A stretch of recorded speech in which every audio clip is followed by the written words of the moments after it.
शत्रु नगर पर विजय पाने वाले भीष्म जी महाराज उन कन्याओं को लेकर के हस्तिनापुर में प्रवेश किया।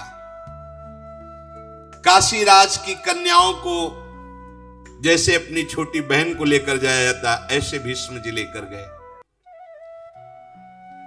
विचित्रवीर्य अभी पूर्ण यौवन अवस्था को भी प्राप्त नहीं हुए थे। भीष्म जी के पराक्रम द्वारा हर कर लाई हुई सर्व सद्गुण संपन्न कन्याओं को लाकर सत्यवती जी से कहा, स्वयंवर से जीत कर लाए और विचित्रवीर्य के साथ इनका पाणी ग्रहण करो। जब विचित्रवीर्य के साथ विवाह की तैयारी होने लगी तो अंबा ने कहा कि महाराज भीष्म से कि मैंने तो समझा था तुम महावीर अपहरण अपने लिए कर रहे हो, मैं इनके लिए नहीं हूं। तुम अपहरण करके लाए हो, तुम स्वीकार कर सकते हो, अन्यथा मैं तुमसे प्रार्थना करती हूं कि शाल्व नरेश से मेरा मन राजी था और स्वयंवर में मैं उसी का वरण करती। आपने गलत कर दिया। यदि आप वरण करो तो आप हरण करके लाए हो, आपका अधिकार है। अगर आप वरण नहीं करते तो मैं फिर स्वेच्छा से इसको स्वीकार नहीं करूंगी। मैंने साल्वराज का वरण किया था। धर्मज्ञ भीष्म जी ने ये बात जब सुनी तो भीष्म जी ने कहा मुझे पता नहीं था। ब्राह्मण मंडली बुलाई, सुंदर रथ पे बैठा ला और कहा इनको सम्मान के साथ सालों के पास ले जाओ। स्वयं धर्म के ज्ञाता थे। अब जो शेष दो कन्याएं बची, अंबिका और अंबालिका, भीष्म जी ने शास्त्रोक्त विधि के अनुसार विचित्रवीर्य के साथ पाणी ग्रहण, वो बहुत प्रसन्न हुई। विचित्रवीर्य समझ नहीं पाए कि कैसे गृहस्थ धर्म में चला जाता है। नवीन अवस्था थी और वो सुंदरी कन्याएं जो पत्नी के रूप में मिली। विचित्रवीर्य अश्वनी कुमार के समान सुंदर थे। वो कन्याएं भी सुखी हुई कि चलो हमें ऐसा पति मिला, चक्रवर्ती सम्राट पद पे है। पर महाराज वो एकांत सेवन में ही अपना समय नष्ट करने लगे। विचित्रवीर्य उन दोनों पत्नियों के साथ वर्षों तक एकांत में ही रहे। इसे क्या हुआ, असंयम के कारण रागक्षमा रोग हो गया। अधिक स्त्री संयोग के कारण एकांत स्थान में वो समझ नहीं पाए कि गृहस्थी धर्म की भी कला है। ऐसे नहीं कि आप असंयमित होकर व्यवहार करें, नहीं, शास्त्र मर्यादा के अनुसार चले।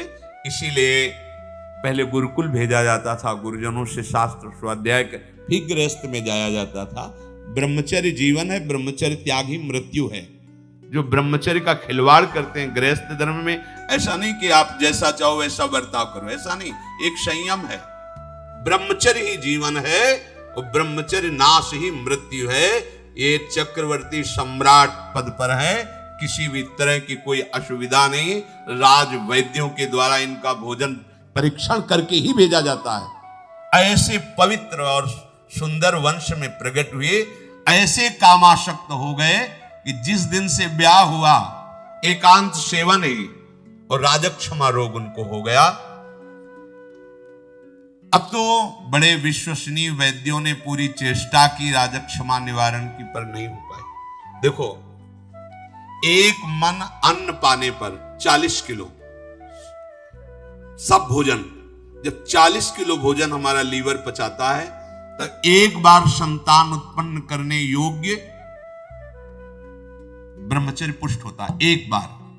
अब जो मनमानी आचरण कर रहे हैं, अब आप इसी से अनुमान लगा दी, फिर हड्डियों से भी सब, फिर वो दुर्दशा अभी नहीं समझ में आएगी, यौवन अवस्था है, आगे चलकर समझ में आएगी। जीना मुश्किल हो जाएगा। मन शांत तन शांत। देखो ना, वैद्यों ने बहुत उपाय किया पर नहीं हो पाया। यौवन अवस्था आते आते महाराज का जीवन सूर्यास्त हो गया। विचित्रवीर्य पधार गए, हाहाकार मच गया, क्योंकि चित्रांगद को गंधर्वराज चित्रांगद ने मार दिया और विचित्रवीर्य कामाशक्ति में पधार गए। सिंहासन पर बैठने वाला कोई नहीं। गंगानंदन भीष्म जी ने अंत्येष्टि क्रिया की और शोक में डूब गए। अब क्या होगा?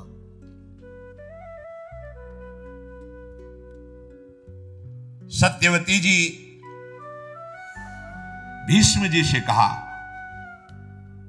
बेटा जो मैं बात कहने जा रही हूं हो सकता है तुम्हें पसंद ना हो, पर मेरी आज्ञा, धैर्यपूर्वक सुनना। तुम शास्त्र और शस्त्र दोनों के ज्ञाता हो, पितृकुल मातृकुल दोनों के रहस्य को जानने वाले हो। तुम गंगा नंदन हो अर्थात पवित्र हो। बेटा तुम्हारी एक एक वृत्ति धर्म में स्थित है। पर अब मैं बात जो बार बार लड़खड़ा रही है कहने से, जो मैं बात कहने जा रही हूं वो धैर्यपूर्वक सुनना। सिंहासन खाली है। विस्तृत और संक्षेप दोनों से धर्म का रास्ते तुम जानते हो। श्रुति और वेदों को तुम जानते हो। तुम्हारी धर्मनिष्ठा, सदाचार, संयम और तुम्हारी बुद्धि शुक्राचार्य और बृहस्पति जैसी है।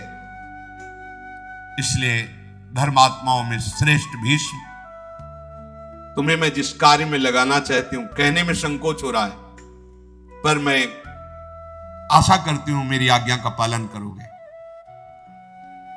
तुम्हारा भाई ही है विचित्रवीर्य।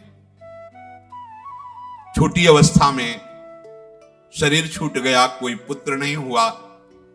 ये दोनों सुंदरी राजकुमारियां जो विचित्रवीर्य की पत्नी बनी, अभी युवा अवस्था को है। भारत हमारे कुल की संतान परंपरा को सुरक्षित रखने के लिए तुम्हें मेरी ये बात माननी है कि इनके गर्भ से पुत्र उत्पन्न करो, क्योंकि तुम मेरे बेटा ही हो। पिता और माता दोनों का अधिकार होता है। पिता शांतनु, तुम्हारी मां गंगा, तो उन्हीं के समान मैं हूं। सत्यवती जी ने कहा, महाबाहो विचार करके ये धर्म कार्य है, तुमको ऐसा करना चाहिए। अभिषेक कराओ, सिंहासन पर विराजमान हो और आगे के लिए संतान उत्पन्न करो। बड़े बड़े विद्वानों मंत्रियों के बीच में सत्यवती जी ने ऐसी बात कही। धर्मात्मा भीष्म जी ने कहा, मां तुम्हारा कहना बनता है, परंतु मैं राज्य के लोभ से क्या बात है। मैं कभी जीवन में अपने ब्रह्मचर्य को खंडित नहीं कर सकता। तीनों लोगों का राज्य प्राप्त हो रहा तो भी मैं तिलक नहीं लगवा सकता सिंहासन के लिए। जो प्रतिज्ञा की किसी भी स्थिति में नहीं तोड़ सकता। तीनों लोगों का राज्य, देवताओं का साम्राज्य और समस्त सुख एक साथ मेरे सामने आ जाए तो भी मेरी सत्य प्रतिज्ञा को तोड़ दे, असंभव। ऐसा नहीं हो सकता। मैं प्राण त्याग सकता हूं, सत्य को नहीं। यह महाभागवत की स्थिति, सत्य को नहीं। पृथ्वी अपना गंध छोड़ सकती है, जल अपने रस को छोड़ सकता है, तेज रूप को, वायु स्पर्श को, लेकिन भीष्म अपनी प्रतिज्ञा को नहीं। सूर्य की गति बदल सकती है, अग्नि शीतल हो सकता है, चंद्रमा शीतलता का त्याग कर सकता है, इंद्र का पराक्रम फीका पड़ सकता है, धर्मराज धर्म की उपेक्षा भी कर दे तो भी भीष्म अपनी प्रतिज्ञा को कदापि नहीं तोड़ेगा। माता, हस्तिनापुर का क्या, चाहे संसार का नाश हो जाए, मुझे अमरत्व मिले, त्रिलोकी का राज्य मिले, पर मैं अपने प्रण को नहीं तोड़ सकता, सत्य को नहीं छोड़ सकता।